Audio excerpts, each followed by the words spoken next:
In the vibrant city of Hamilton Creek lived a young girl named Isabella Grace Carter. From the moment she was born, she became the sunshine of her parents' lives. Her father, Mr. Jonathan Carter, was a successful businessman who travelled often, while her mother, Mrs. Eleanor Carter, was a gentle schoolteacher with a warm smile that could light up an entire room. Isabella was intelligent, cheerful, and kind-hearted. Neighbours adored her. Teachers praised her, and even strangers were drawn to her laughter. She was the kind of child who would share her lunch with a beggar on the street or help her classmates with homework before doing her own. Their home was filled with love. Jonathan would return from business trips carrying dolls, storybooks, or ribbons for Isabella's hair. Eleanor often stayed up late, sewing dresses for her little girl, whispering as she tucked her into bed, "My Bella, you will shine brighter than the stars one day." But fate has a way of changing stories when you least expect it. One chilly evening, while Jonathan was away on a trip, Eleanor and Isabella went out to buy groceries. The street was unusually busy that night. Isabella, holding her mother's hand tightly, skipped happily, humming a tune. But suddenly, tires screeched, horns blared, and in the blink of an eye, a speeding car lost control. It all happened too fast.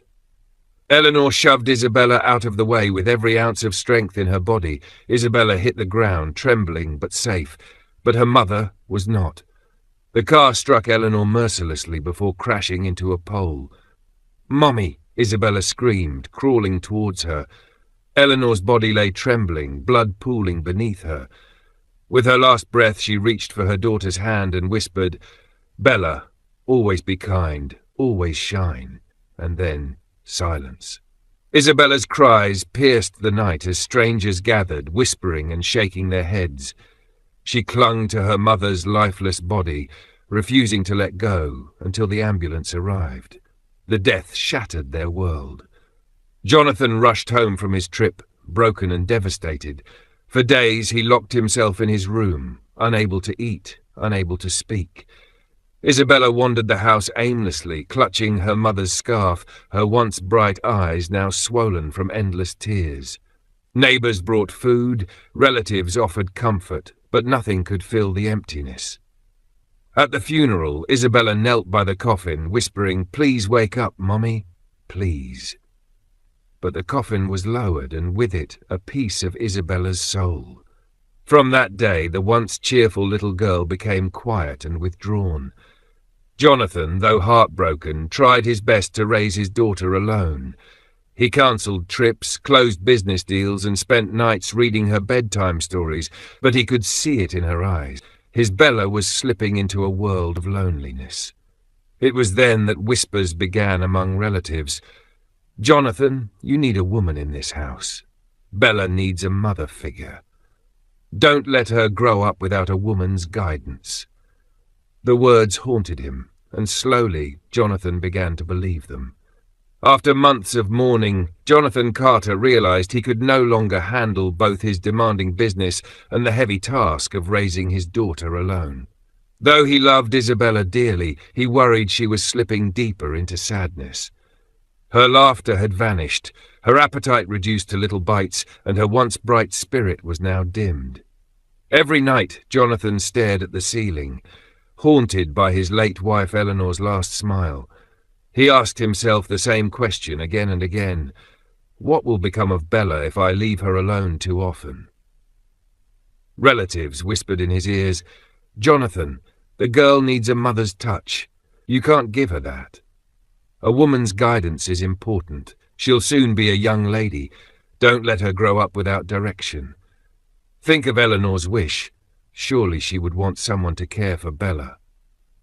The pressure was heavy, and so slowly Jonathan opened his heart to the idea of marrying again. One bright afternoon at a business luncheon, Jonathan noticed a young woman serving drinks with unusual grace. She wasn't a waitress, but the daughter of one of his associates. Her name was Catherine Monroe. Catherine was breathtaking, tall, elegant, with piercing blue eyes and a voice as smooth as honey. She laughed easily, listened attentively, and spoke with warmth that melted the room. Jonathan, weary from grief, felt drawn to her charm. Over time, Catherine visited more often, bringing small gifts for Isabella, a pink ribbon, a storybook, a box of chocolates. At first, Isabella remained quiet and distant. She would stare at the gifts, then push them aside, whispering, "She's not my mommy." But Catherine was patient. She pretended to be gentle, offering soft words. "Bella, I'm not here to replace your mother. I just want to be your friend." Slowly, Isabella began to open up. They would sit together reading fairy tales, braid each other's hair, and even bake cookies. To the outside world, Catherine seemed like a gift from heaven. A woman who would heal the Carter family. Jonathan's heart softened. One evening, with Isabella seated beside him, he asked gently, "Bella, what do you think of Miss Catherine?" The girl smiled faintly. "She's nice, Daddy." That was all Jonathan needed to hear. Within a year of meeting, Jonathan proposed. The wedding was small but grand. Guests whispered, "Jonathan is finally happy again. Isabella has a mother now, thank God." Isabella wore a white dress with a pink sash and carried a little bouquet of roses. She smiled as her father exchanged vows with Catherine, but deep inside a quiet ache remained. She wished it was her mother holding her hand. After the wedding, the new family moved into a larger, elegant home in Hamilton Creek. To outsiders, they looked perfect. Jonathan, the successful businessman, Catherine, the graceful young wife, and Isabella, the sweet daughter. At first, Catherine played her role flawlessly. She prepared meals, tucked Isabella into bed, kissed her forehead, and called her "my sweet Bella." Jonathan, delighted, believed his decision had been the best for his daughter. But the moment Jonathan travelled for work, everything changed. Catherine's smile vanished. Her voice grew sharp. The sweet stepmother disappeared like smoke. "Get up, you lazy girl," she snapped one morning, tossing Isabella's blanket aside.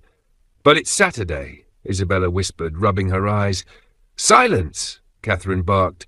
"Do you think food cooks itself? The laundry won't fold itself either. Move." Day by day, Isabella's life turned into a nightmare. She was forced to scrub the floors until her tiny hands were raw. She washed Catherine's dresses and polished her shoes, often going to bed without dinner. If she made the slightest mistake, too much salt in the soup, dust left on the shelf, Catherine's hand would strike her cheek, leaving it burning. When Jonathan returned from trips, Catherine transformed into a loving angel. She hugged Isabella tightly, served her extra food at dinner, and spoke sweetly. "My Bella has been such a help while you were away," she would say, stroking the girl's hair. Jonathan's heart swelled with gratitude, completely blind to the cruelty that unfolded behind his back. At night, Isabella lay in bed, staring at the ceiling, tears streaming silently down her cheeks. She remembered her mother's soft voice, her warm hugs, the way she used to whisper, "My sunshine, you will shine brighter than the stars." But now the only voice she heard was Catherine's harsh commands echoing in her ears. The house that once glowed with love had become a prison. Isabella dared not complain to her father, for whenever she tried, Catherine would grip her arm painfully and whisper through clenched teeth, "Say one word against me, and you'll regret it. I'll make your life worse than death." Terrified, Isabella kept silent, hiding her bruises and swallowing her pain. To the world, she was the daughter of a happy family, but behind closed doors, she was nothing more than a servant in her own home. The days rolled into months, and months into years.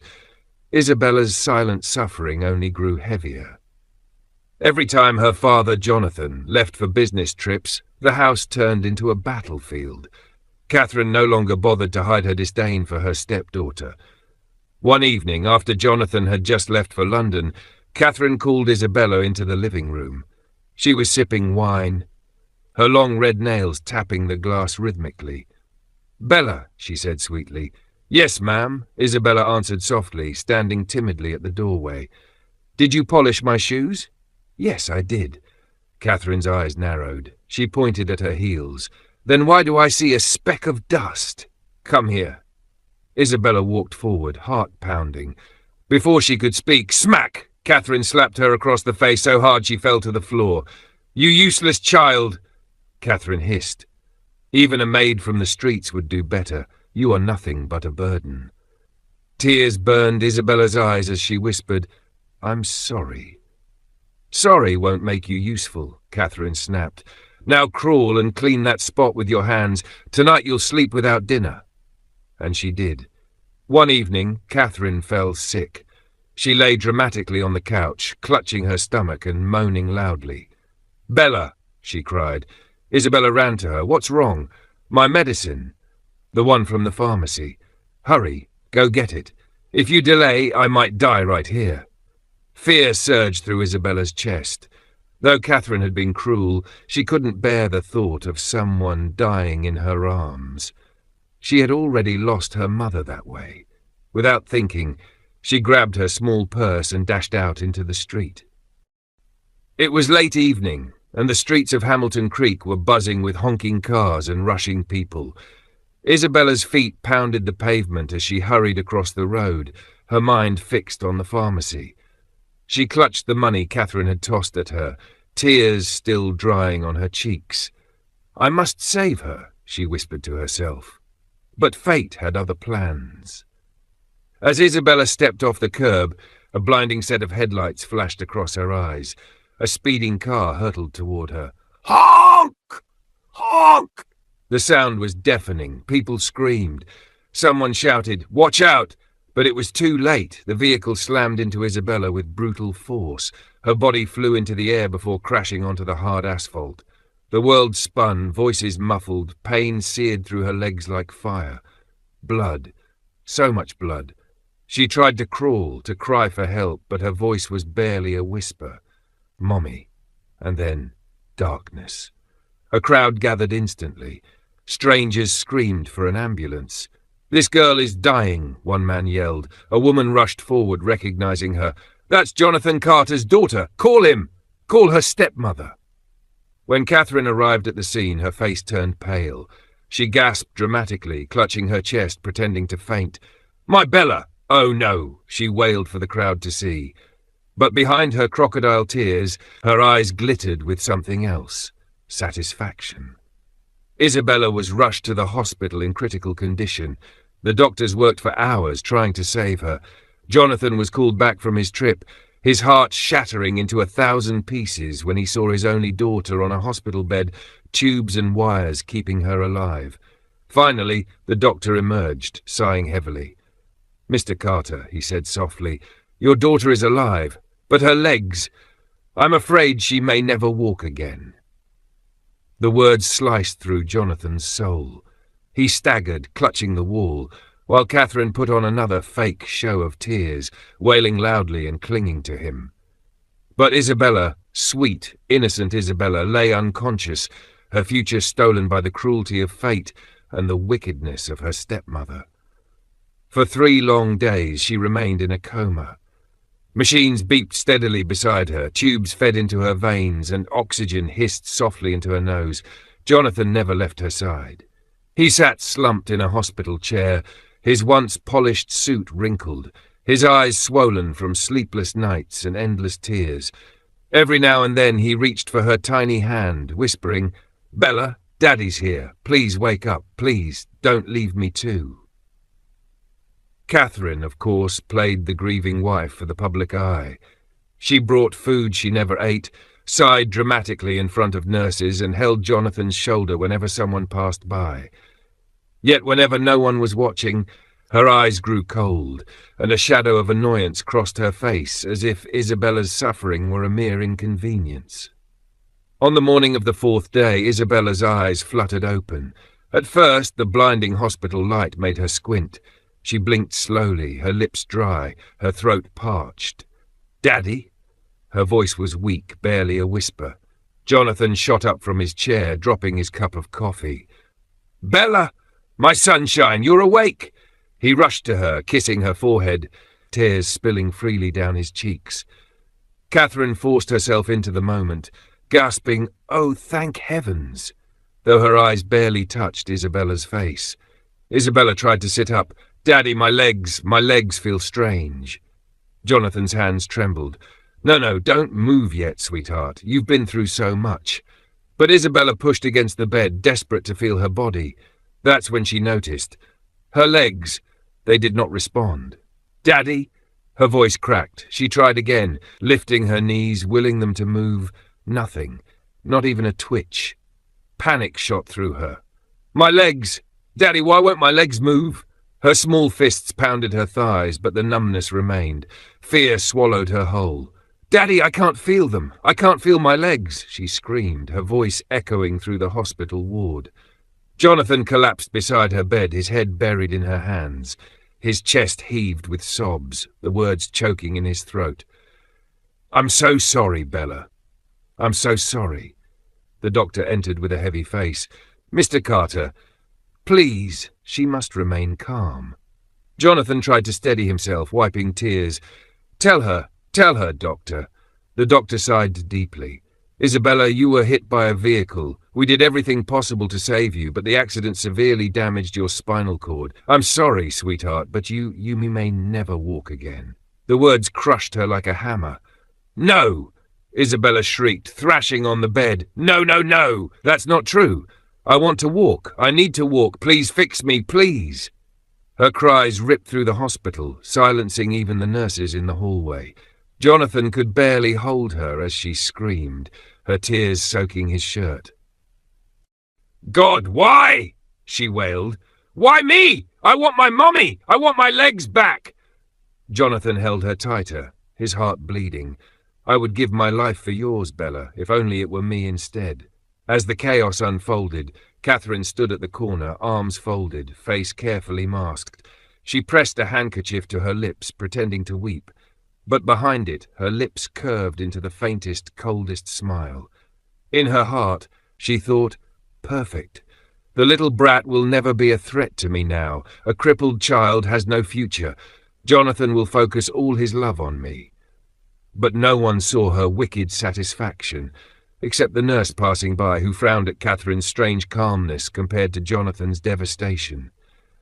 That night, when Isabella finally cried herself into exhausted sleep, Jonathan sat alone by her bedside. His hands trembled as he caressed her hair. "I failed you, my sunshine," he whispered. "I couldn't protect your mother, and now I couldn't protect you." His tears dripped onto her blanket. "But I swear, as long as I breathe, I will fight for you, even if I must carry you for the rest of my life." Behind him, Catherine sighed dramatically. "Jonathan, you need to rest too. You can't keep breaking yourself like this." But Jonathan ignored her. His eyes never left his daughter's face. For him, Isabella was still his sunshine. But for Catherine, she was nothing but a shadow, weak, broken, and easily discarded. The days that followed were like living inside a cruel dream Isabella could not wake from. Her once graceful legs, those that carried her like a bird, were now bound in heavy silence.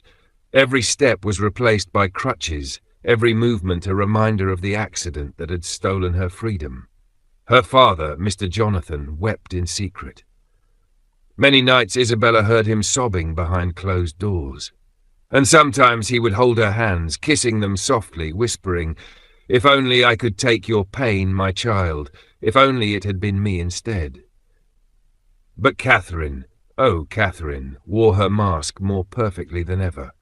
In front of Mr. Jonathan, she was the picture of a devoted wife and caring stepmother. She would fuss over Isabella's meals, insist she needed extra blankets, even sit by her bedside like a doting guardian. Everyone who saw her praised her kindness. What a wonderful woman, caring for a stepdaughter as if she were her own.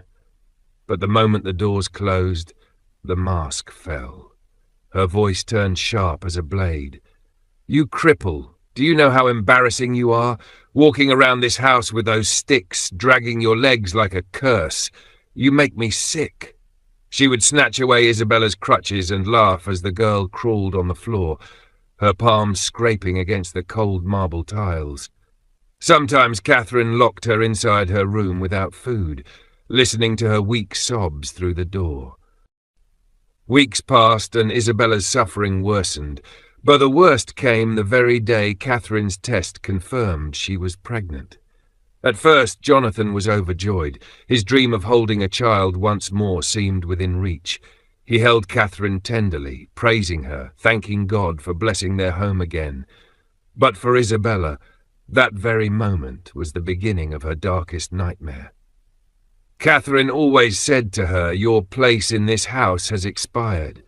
Don't think you'll have a place here when my baby comes," she hissed in the shadows. "This house will never belong to a cripple like you." Gradually, Catherine poisoned Jonathan's heart. She planted seeds of suspicion, tiny whispers, false dreams. Some nights she would wake screaming and clutching her stomach, pretending she had seen Isabella in her sleep with a knife. "Jonathan," she sobbed, trembling in his arms. "Your daughter, she's jealous of this baby. I saw her. She wants to harm me and our unborn child. Please protect us." Jonathan's face hardened. Though he loved Isabella, doubt began to creep in. He would look at his crippled daughter, frail and bent over her crutches, and wonder, could it be true? Could grief and pain have darkened her heart?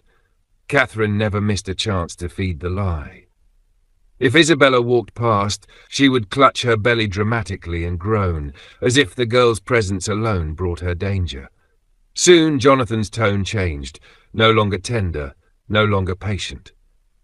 "Isabella," he scolded one evening, "why can't you be more considerate? Catherine is carrying your sibling. Stop causing her stress." The words pierced Isabella's heart. She cried in silence that night, wondering how her once loving father could speak so harshly. As the months dragged on, Catherine's belly grew, and so did her wickedness. At 7 months, she had Jonathan entirely wrapped around her finger.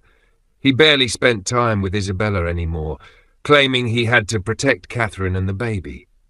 Then came the breaking point. One evening, as rain lashed against the windows, Jonathan sat with Catherine in the living room. She rested her head against his shoulder, tears streaming down her cheeks. "I can't take it anymore," she whispered weakly.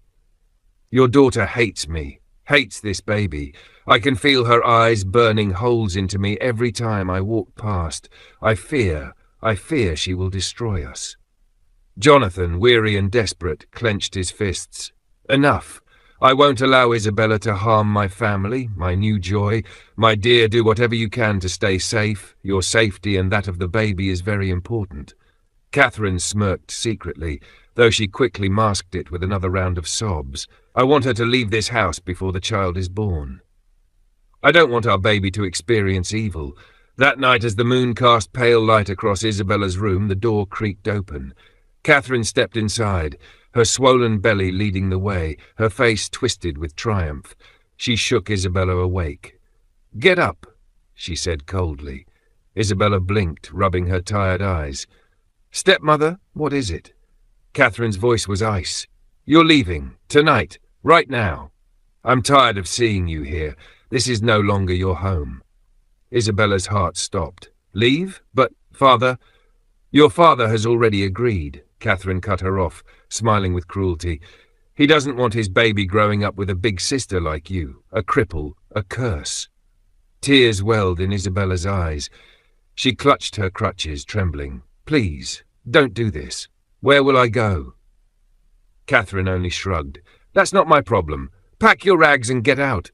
If you're still here by dawn, I'll have the guards throw you into the street like the useless burden you are."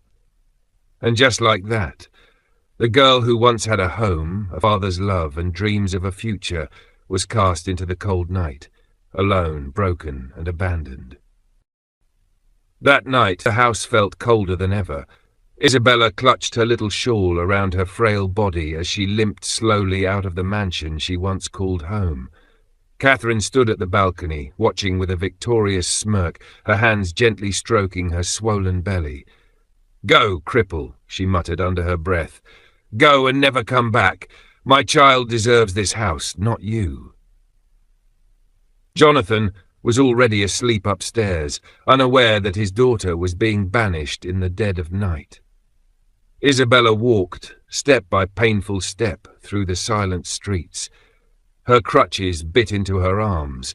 Her crippled legs ached terribly with every movement, and the night air cut into her skin like knives. She didn't even know where she was heading. She just knew she had no place to return to. When she could no longer carry herself, she found a small garden near a penthouse. She collapsed onto the cold pavement, curling into herself. The tears she had been holding back came flooding out. "Why, God? Why me? Haven't I suffered enough?" she whispered through sobs, her voice trembling. The next morning the city was alive with movement, but not for her. People passed by, businessmen with briefcases, couples holding hands, friends laughing. Some looked at her, but they quickly turned away, whispering to each other. Cars drove past, their headlights cutting through her shadow like she didn't exist. Her legs throbbed, her arms hurt from the crutches, and hunger gnawed at her stomach. Her lips were pale, and her eyes red from crying. She looked so broken, so fragile, like a bird with its wings torn off. As evening fell, the streets grew quieter. Isabella's tears had dried, leaving only silent whimpers as she hugged herself, shivering. Then suddenly, the sound of an engine broke the silence. A sleek black SUV drove past her. For a moment she ignored it. Cars had been passing all day without anyone caring. But then, to her surprise, the car began to slow down. The brake lights glowed red, and Isabella's heart skipped. The SUV reversed slowly until it stopped right in front of her. The tinted window rolled down, and a deep, commanding voice spoke. "Young lady, what are you doing here all alone? The night won't be kind to you." Isabella slowly lifted her head. Her swollen eyes met his gaze. He was a man of striking presence, well-dressed, powerful, the kind of man who didn't belong in her world of pain. But she said nothing. Her lips trembled, but no words came out. For a moment, silence lingered. Then the man sighed, opened his door, and stepped out. He walked toward her, his polished shoes clicking against the pavement. Up close, he looked even more intimidating, tall, broad-shouldered, and exuding wealth and authority. He crouched down to her level. His eyes softened slightly as he saw the bruises on her hands, the scars on her legs, and the hopelessness in her eyes. "If you don't mind," he said gently, "I have a place you can sleep tonight. This road is not safe for someone like you." Isabella stared at him, her heart pounding. For the first time in years, someone wasn't mocking her, wasn't pushing her away, wasn't calling her a burden. She swallowed hard and slowly nodded. The man extended his hand. Hesitantly, Isabella placed her trembling fingers into his palm. His hand was warm, strong, and steady, unlike the cruel, cold world she had known. He helped her up, carefully supporting her frail body. Then, guiding her to the SUV, he opened the door and let her inside. The leather seat felt strange beneath her, so soft, so unlike the hard pavements she had grown used to. As the car drove off, Isabella turned her head slightly to the window. The garden where she had wept disappeared into the distance. She didn't know who this man was, or why he stopped for her when the world ignored her, but something in her heart whispered that her life was about to change. But whether for better or worse, only time would tell. At William's mansion. William returned from his study that night and found Isabella still sitting silently on the couch, her eyes swollen from the tears she had shed earlier. The tray of food the maid had left was untouched. He paused at the door for a moment, just watching her. She looked so broken in the large living room, almost swallowed by the walls of wealth and luxury, yet she carried an aura of pain no riches could heal. Gently he stepped closer. "Why didn't you eat?" His voice was soft, almost like a father's. Isabella raised her head slowly. Her lips trembled, but no words came out. She clutched the crutch beside her like it was her last strength. William lowered himself into the chair opposite her and leaned forward. "Isabella," he called tenderly, "I don't know your story yet, but I can see it has been heavy. I won't force you, but if you want to talk, I will listen." The way he said "I will listen," not like people who pretended to care, but with genuine patience, broke something inside her. For the first time since her mother died, since the accident, since Catherine turned her life into a nightmare, Isabella felt safe enough to open her heart. Her voice was broken, shaking, but she spoke. She told him about her mother's death, her father's marriage to Catherine, the cruelty that followed, the day of the accident when she tried to save the same woman who hated her, and how she woke up crippled. She spoke of the endless humiliation, of being called cursed, of her father turning away from her because Catherine claimed she saw her in dreams trying to hurt her unborn baby. She told him of the final night, Catherine waking her in the dead of the night and throwing her out, saying she was no longer wanted in the house. By the time she finished, her cheeks were wet with tears, and her body shook as though the telling had drained her last strength. William sat quietly, absorbing everything. His jaw clenched as his chest rose and fell. He couldn't believe the cruelty she had endured, especially in her own father's house. He shifted closer and spoke with a voice both calm and steady. "Isabella, life has been merciless to you, but you are still here. That means there is hope." She sniffled, looking at him through her tears. Hope? What hope is there for a cripple who has been thrown away like trash? At that, William gave a faint smile, but it wasn't out of amusement. It was the smile of someone who had walked that same dark path. He leaned back and looked at her with eyes that carried weight. 7 years ago, he began slowly, I was in your shoes. I had an accident too. They told me I would never walk again. For 3 whole years I was bound to a wheelchair. I lost friends. I lost myself. And like you, I felt abandoned.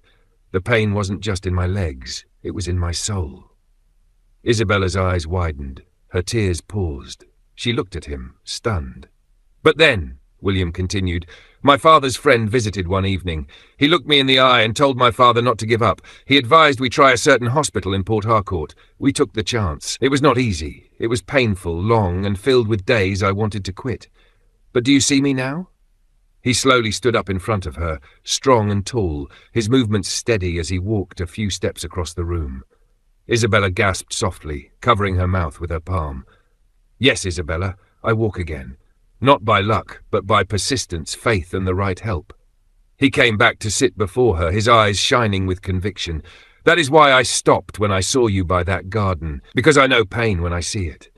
I know despair when it hides behind young eyes, and I know healing is possible because I am living proof." Her lips trembled as tears streamed down her face again, but this time they weren't just tears of sorrow, they carried a spark of something else. Something she hadn't felt in a long time. Do you mean I can walk again?" she whispered. William placed a firm yet gentle hand on her trembling ones. "Yes, I believe you can. But first, Isabella, you must heal here." He touched his chest. "And here." He pointed to her head. "If you let your soul mend, your body will follow faster. That is why I want you to relax here. This house is your home now. For 2 weeks, eat, rest, let your heart breathe. Then I will take you to that same hospital in Port Harcourt, and I promise we will fight for your healing together." Isabella broke down completely, sobbing into her palms, but this time she wasn't crying out of hopelessness. She was crying because for the first time someone didn't see her as a burden, a curse, or a mistake. For the first time, someone saw her as a girl worth saving. A few weeks later, the hospital lights were bright, too bright, and the smell of disinfectant filled the air. Isabella lay on the stretcher, her frail hands trembling as the nurses prepared to wheel her into the theatre. Her heart pounded in her chest, not just from fear of the unknown, but from the thought of what life would look like if this surgery failed. Would she remain crippled forever? Would she ever be free from the shadow of Catherine's cruelty? As the stretcher began to move, William suddenly stepped forward, his tall frame blocking their path. His eyes, sharp yet soft with emotion, locked onto hers. Slowly he bent down and clasped her cold, shaky hand in both of his, refusing to let go. "Isabella," his voice broke, thick with emotion. He took a deep breath, trying to steady it, but his eyes glistened with tears. "I am with you in every bit of this. From the first cut of the surgeon's blade to the last stitch, I am right here with you. You're not alone anymore. Do you hear me?" "Not anymore." Her lips parted, but no words came. Her eyes widened as his grip tightened, steady and reassuring. The nurses glanced at each other, hesitating, but William raised his other hand slightly, signalling them to wait. He bent closer until she could feel the warmth of his breath against her face. "Don't come back with weak legs, Isabella," he whispered, his voice fierce yet tender. "Fight. Fight with everything you have. Walk back to me strong, because I love you." The words struck her like thunder in the silence of her heart. "I love you." They echoed again and again in her chest, shattering the walls of pain and rejection she had built for years. A single tear slid down her cheek, and she shook her head weakly as if to ask, "How? How could you love me, broken as I am?" William leaned even closer, his forehead nearly touching hers. "You don't have to understand it now. Just believe me. You're not broken, Isabella. You're whole, you're precious, and you are mine." His voice cracked at the last word, and for the first time in years she felt seen, truly seen. The stretcher began to move again, but William refused to release her hand until the very last moment. His thumb stroked her knuckles gently, memorizing the feel of her. "Come back to me, Isabella. Promise me you'll come back." Her lips trembled, and with all the strength left in her, she whispered, barely audible, "I promise." And as the doors of the theatre closed behind her, her heart carried his words like a burning torch in the darkness. "I love you." That same week, while Isabella was in Port Harcourt undergoing series of surgeries under William's care, far away in Jonathan's mansion, life was turning upside down for Catherine. Her pregnancy had gone smoothly for months, and with Isabella gone, she ruled the house like a queen. She had Jonathan wrapped around her fingers and never missed a chance to remind him that Isabella would have brought evil to the unborn child if she had stayed. But the day her labour pains started, her arrogance met its limit. At first, Catherine ignored the sharp pains, thinking it was normal. Hours passed and the pains grew unbearable. Sweat drenched her body, and her screams echoed through the walls. Still, she resisted leaving for the hospital until it was almost too late. By the time Jonathan was called on the phone, he panicked when he heard Catherine was being rushed to the hospital. He stayed glued to the phone, praying for both mother and child. He has left the country for a 13-month course, but fate had other plans. The doctors struggled to save her and the baby. After hours of painful labour, Catherine finally gave birth to a baby boy. But tragedy struck. Her body had endured too much. She had sustained obstetric nerve injury, leaving her paralysed from the waist down. When Jonathan was told on the phone, his voice cracked. "What do you mean she may not walk again?" "Sir, she stayed too long at home before coming to the hospital. Her nerves suffered damage. We will try our best, but she may remain crippled for life," the doctor explained. Catherine, once full of pride and cruelty, now lay helpless on the hospital bed. She screamed when the news was broken to her, her voice shaking the walls. "No, this can't be me! Not me!" The same Catherine who mocked Isabella's crutches now stared at her own lifeless legs. The same mouth that said she was tired of seeing Isabella with weak legs now cursed fate for punishing her. And as she held her newborn baby boy, tears poured down her cheeks, not of joy, but of bitterness. Jonathan's voice came faintly over the phone, trying to console her, but Catherine only went louder. For the first time, she realized that cruelty has a way of circling back, striking harder than one can ever imagine. After 6 long months of therapy, tears, and determination, Isabella's body finally responded. 1 trembling step became 2, and 2 became 3. By the time she was discharged, she was no longer the frail girl on a wheelchair. She was a young woman standing again, with a fire in her eyes. Williams was the first to hug her as they walked out of the hospital gates together. "See? I told you," he whispered, his voice thick with emotion. "You're stronger than you know." Isabella smiled, her heart swelling. For the first time in years, she felt free. After some weeks of rest in William's mansion, Isabella returned to school. But this time, she wasn't just a student. She was determined to excel. Williams had enrolled her in one of the best universities in the country, footing every bill without hesitation. "Your education is my investment," he said one evening over dinner. "Because one day, Isabella, you'll not just stand on your feet, you'll stand tall where no one can ever trample you again." Meanwhile, life on the other side was nothing but ashes for Catherine. Her once perfectly painted nails now clutched the cold steel of her wheelchair. Her once commanding voice had become bitter, laced with frustration. The difficult labour had left her paralysed from the waist down, a cruel twist of fate she never imagined. Jonathan, her husband, could not bear it. The man who once adored her beauty and charm now avoided her completely. He no longer came home. His calls grew fewer until all she received were bank alerts and short messages. One day when she managed to reach him, his voice was distant, almost cold. "Catherine," he said flatly, "I can't stand seeing you like that. I'm sorry, but I can't promise I'll ever come home again. Just try to be a good mother to our son. That's all I ask." The line went dead. Catherine sat frozen, the phone slipping from her hand. She looked around her empty room, at the four walls closing in, and realized the harsh truth. She had lost everything. Now chained to a chair, abandoned by the very man she fought so hard to keep. It was a cruel irony, and Catherine's bitter tears flowed into the night. The years had rolled by like pages in a long book.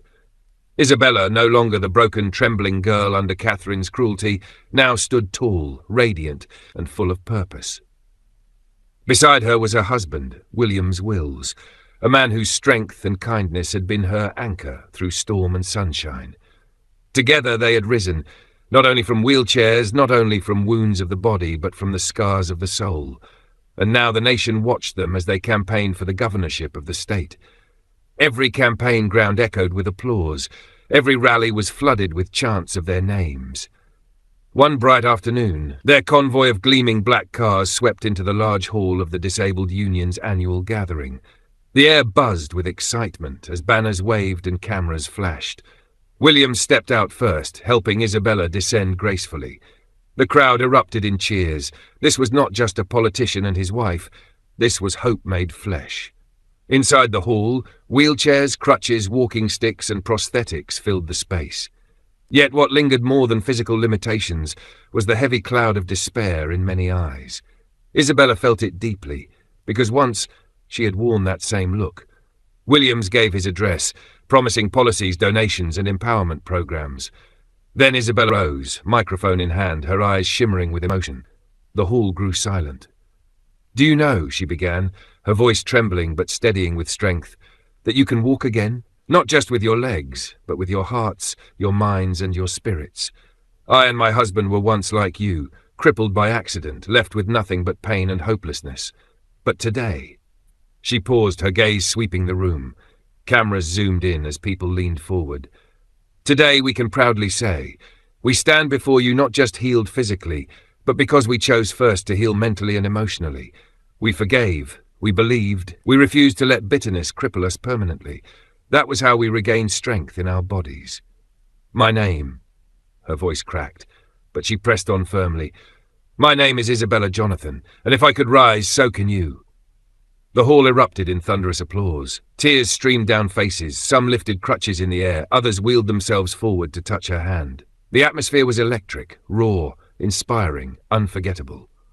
After the program, Isabella was smiling through tears when her personal assistant whispered, "Ma'am, someone requests to see you." She turned to Williams, puzzled. They exchanged a glance of curiosity. "Who?" Before an answer came, a small group parted at the far end of the hall.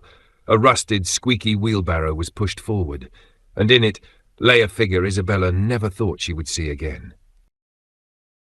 Her breath caught in her throat, her eyes widened, her body trembled. It was Catherine. Her once flawless face was gaunt, aged beyond her years.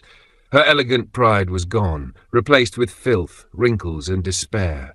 Her legs dangled uselessly, twisted and crippled. Her eyes, hollow and red, locked on Isabella with a mixture of shock and shame.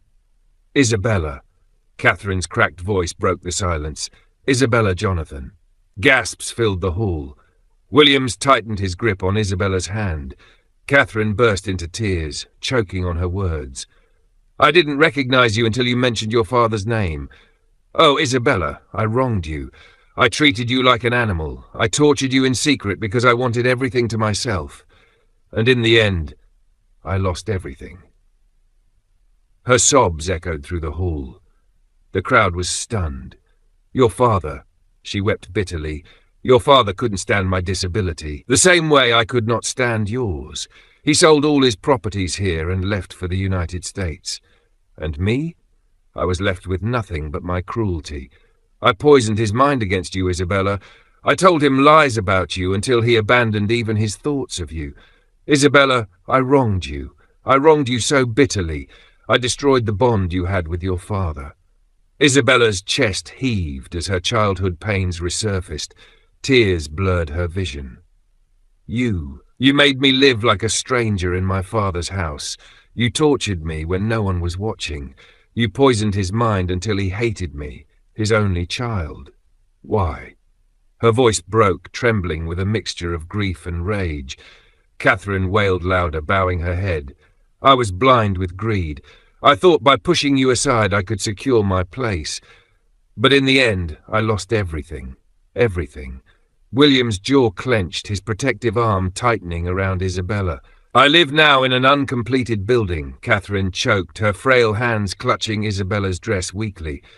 I eat from scraps, depend on pity, and every night the cold floor reminds me of the cruelty I sowed. I lost my husband, I lost wealth, I lost dignity, and my son, he grew up bitter, far away from me. Isabella, I am reaping everything I planted. Please. Her voice cracked, desperate. Forgive me. The crowd around had grown silent, watching the painful confrontation. Some wept quietly. Others shook their heads in disbelief. Isabella's lips trembled, tears rolling down her cheeks. She bent slightly, staring into the sunken face of the woman who once reduced her to nothing. For years, Isabella had dreamed of this moment, of Catherine broken, begging. She thought she would rejoice. But now, standing as a healed woman beside her husband, she only felt a deep, indescribable ache. You destroyed me, Isabella whispered, but God rebuilt me. You tried to cripple my soul, but he gave me wings. Catherine, I cannot forget the pain, but I will not let it rule me anymore. Catherine's sobs shook her frail body. Please don't let the pain bury me. Have mercy. William's eyes softened as he looked at Isabella, silently asking what her heart would choose. With trembling hands, Isabella wiped her own tears, whispering to Catherine, "The life you mocked is the same life standing before you today. I forgive you. Not because you deserve it, but because I deserve peace." Catherine wailed louder, collapsing in the wheelbarrow as Isabella slowly turned away, leaning into Williams for strength. The hall erupted with quiet murmurs. Some called Isabella a saint, others whispered of Catherine's pitiful fall. But one truth hung heavy in the air: cruelty will always reap bitter fruit. Hello, beloved viewers. Life can be cruel, but it can also be beautifully redemptive. Isabella's story teaches us that pain is not the end. It can be the beginning of greatness, if you refuse to give up.